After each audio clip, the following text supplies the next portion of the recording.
Hello students, how are you. I hope कि आप सभी बहुत अच्छे होंगे और लॉकडाउन के नियमों का पालन करते हुए आप अपने जीवन का आनंद ले रहे होंगे। लॉकडाउन की इस मुश्किल घड़ी में आप लोग अपने माता पिता का कहना मानिए, उनकी मदद कीजिए और अपने साथ साथ उनका भी ख्याल रखिए और मेरे साथ इस वीडियो में अंत तक बने रहिए। मैं आपको आज बताऊंगा कि जो लास्ट वीडियो मैंने बनाई थी उसमें जो मैंने क्वेश्चंस पूछे थे उसका सही से जवाब किस किस स्टूडेंट्स ने दिया है। और आज अपने गुरुओं को फिर से स्मरण करते हुए मैं अब इस वीडियो को शुरू करता हूं। तो चलिए आइए शुरू करते हैं। मैं आपको पहले बता देना चाहता हूं कि जो हमने लास्ट क्लास करी थी उसमें हमने पढ़ा था ग्रामर एंड इट्स यूनिट्स और लैंग्वेज एंड इट्स काइंड्स। अब हमारा आज सेकंड जो वीडियो है वो है हमारी कंपोनेंट्स ऑफ लैंग्वेज, भाषा तत्व, यानी कि भाषा के तत्व आज हम पढ़ेंगे। इनको मतलब यूनिट में बताने से पहले मैं आपको जो 3 पॉइंट्स बता रहा हूं वो पॉइंट्स आप याद रखेंगे क्योंकि वो पॉइंट्स बहुत जरूरी हैं, उसी के ऊपर आपका बेस मजबूत होता चला जाएगा। पहला आपका पॉइंट दिया हुआ है कि भाषा में different type of words and sentences का प्रयोग होता है। आपका पॉइंट है डिफरेंट टाइप्स ऑफ लेटर्स में, यानी कि अक्षरों का प्रयोग होता है जिससे आपके शब्दों का निर्माण होता है। लेटर्स यानी कि एक यूनिट होती है और अगर लेटर्स को बनाते चले जाएंगे तो वर्ड बन जाएगा, ऐसे इसमें बताया गया है। और डिफरेंट टाइप्स ऑफ वर्ड्स का यूज करते हुए हम सेंटेंस का फॉर्मेट करते हैं, यानी कि सेंटेंस को हम बनाते हैं। लेटर एक सबसे छोटी यूनिट होती है। अब आप समझ गए होंगे कि भाई सबसे छोटी यूनिट लेटर से वर्ड बनता है, वर्ड से सेंटेंस बनता है और सेंटेंस के बाद आपकी भाषा का निर्माण होता है। आज आप समझ गए होंगे कि मैं आपको क्यों कह रहा था कि मतलब लेटर सबसे छोटी यूनिट होती है। जो हमारी लैंग्वेज होती है वो या तो ओरल लैंग्वेज हो सकती है या फिर हमारी रिटन लैंग्वेज हो सकती है, जो उसका मतलब रिटन फॉर्मेट होगा जिसे हम पढ़ सकते हैं, यानी कि होती तो सिंबलाइज्ड भी है, यानी कि कोड लैंग्वेज भी होती है। लेकिन हम यहाँ पर अगर स्क्रिप्ट की बात करें जो लिखी जा सकती है, वो तो जो बोली जा सकती है वो लिखी भी जा सकती है और जो लिखी जा सकती है वो बोली भी जा सकती है। सांकेतिक भाषा संकेतों के द्वारा समझने में ज़्यादा मतलब उसका औचित्य माना जाता है, ज़्यादा वो संकेतों में ज़्यादा मानी जाती है। लेकिन जब हम बात करते हैं स्क्रिप्ट की, written structure of a language that is called script. Yes, जब कोई भाषा का लेखन रूप आपको देखने को मिलता है तो उसकी लिपि कहलाती है। तो जैसे कि मैं बात कर लूँ, इंग्लिश की लिपि क्या है, वो इंग्लिश ही है, और हमारी हिंदी की क्या लिपि है, वो देवनागरी है। मैं आपको आइए समझाता हूँ इस तरीके से कुछ। Written structure of a language is called the script. तो जैसा कि मैं आपको बता रहा था बस वही लिखा हुआ है। अब हम बात करते हैं सबसे छोटी यूनिट की, जो कि इंग्लिश की लेटर्स होती है, alphabet. Letters, smallest unit of a language is letter. किसी भी ये डेफिनेशन आपकी किसी भी लैंग्वेज में फिट हो सकती है। ये अब हम इंग्लिश में पढ़ रहे हैं तो हम इंग्लिश के अकॉर्डिंग से समझेंगे। अगर इंग्लिश की बात करें तो there are 26 letters in English alphabet, यानी कि, और there are 2 kinds of letters. English में 26 लेटर्स होते हैं, यानी कि 26 अक्षर होते हैं, और जो कि 2 तरीके से लिखे जा सकते हैं। इनके 2 प्रकार होते हैं, एक तो होता है capital letter and second small letter, not smallest. आप देख सकते हैं कैपिटल लेटर के नीचे मैंने कैपिटल लेटर्स बनाए हुए हैं और स्मॉल लेटर्स के नीचे मैंने स्मॉल लेटर्स बनाए हुए हैं। अब आपको मैं बता देता हूं कि लेटर्स को 2 भागों में विभाजित किया जा सकता है। Letters can be divided into 2 parts. वो कौन सा है, मैं आपको इधर बताता हूं। First is vowel and second is consonant. आपने हिंदी में भी पढ़ा होगा, हिंदी में भी सुना होगा, आपका जो वोवेल्स होता है वो आपके होते हैं स्वर। यानी कि अब मैं आपको बताता हूँ, इंग्लिश में 26 अक्षर होते हैं ना, तो उसके 5 जो होते हैं ए ई आई ओ यू, ये आपके 5 होते हैं स्वर। इंग्लिश में इनसे ए ई आई ओ यू से हम मतलब स्वर का पता लगाते हैं। एक्चुअली में अगर मैं आपको इसकी कोई डेफिनेशन बताऊं तो वो है कि letters that are speak without help of any consonants are called vowels. यानी कि जो अक्षर बिना किसी व्यंजन के सहायता से बोले जाते हैं वो आपके क्या कहलाते हैं, वोवेल्स कहलाते हैं। ठीक है, अब हमारी बातें आती हैं कॉन्सोनेंट पे। कॉन्सोनेंट्स क्या हैं? कॉन्सोनेंट्स आपके जो अभी 5 मैंने बताए वो वोवेल्स थे, उनको छोड़ के बाकी 21 जो बचे वो आपके कॉन्सोनेंट है। कॉन्सोनेंट की अगर परिभाषा को हम देखना चाहें तो हम देख सकते हैं परिभाषा को लेकर, letters that are speak with the help of vowels are called consonants. यानी कि जो अक्षर हम वोवेल्स की सहायता से बोलते हैं, वोवेल्स की सहायता के द्वारा बोले जाएं, वो हमारे कॉन्सोनेंट कहलाते हैं। और ये हिंदी की इंग्लिश की वर्णमाला में 21 होते हैं। स्टूडेंट्स, अब वर्ड्स की बात करेंगे। वर्ड्स यानी कि शब्द, वर्ड यानी कि शब्द। अब शब्द भी तो यूनिट है, शब्द भी तो कंपोनेंट है हमारी लैंग्वेज का, तो उसका एक अगर परिभाषा होनी चाहिए तो उसकी परिभाषा क्या हो? Proper order to write a group of letters is called word.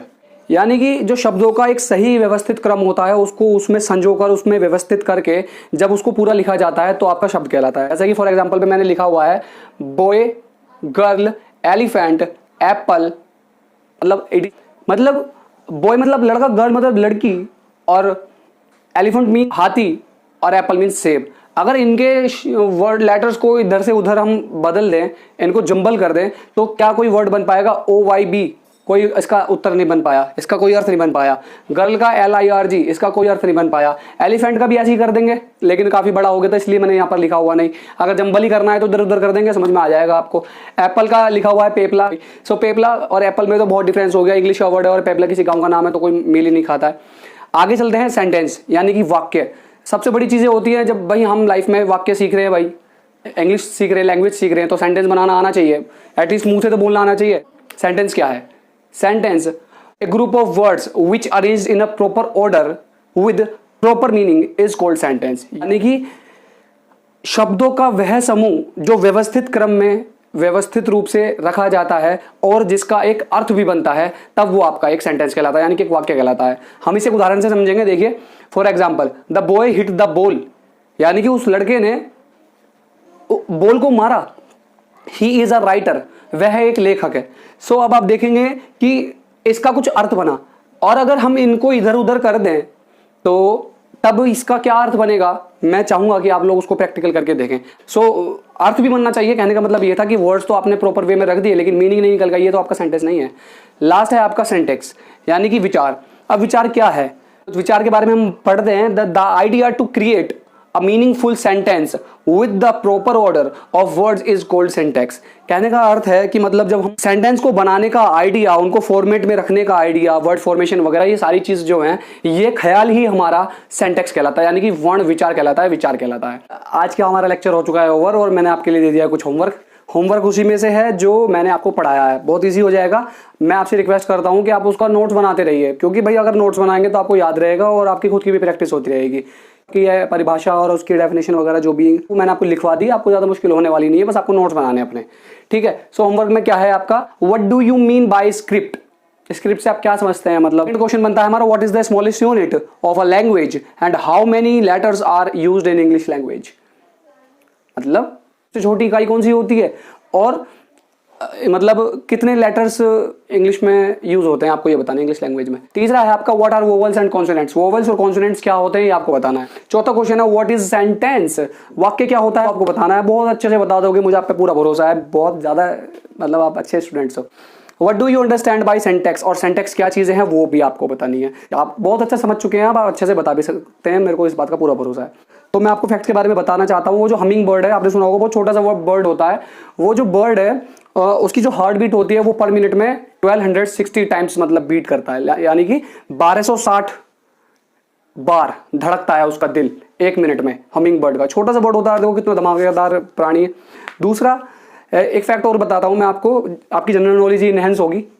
तो उसमें यह है कि जैसे हमारी कंट्री इंडिया है और हमारे पास बहुत सारे आइलैंड्स हैं, जैसे कि लक्षद्वीप हो गया, अंडमान निकोबार द्वीप समूह हो गया, and many more islands we have. But ऐसी कौन सी कंट्री है जिसको कंट्री ऑफ आइलैंड्स बोला जाता है? सो वो ये आपको करना नहीं है, ये मैं ही बताऊंगा आपको। वो कंट्री है आपकी स्वीडन, जो कि स्वीडन उसमें मैं बताता हूँ आपको कितनी है वो, 2,21,800 आइलैंड्स वहां पर हैं। जी हाँ, इतने ही हैं, आप सर्च करके देख लीजिएगा, 2,21,800 आइलैंड्स वहां पर हैं। अब आप पता करेंगे कि मतलब और ऐसी कौन सी जगह है कि मतलब जहां बहुत सारे आइलैंड्स हैं, मशहूर आइलैंड्स हैं, वो आप 10 आइलैंड्स का नाम मेरे को कमेंट बॉक्स में मेंशन करेंगे।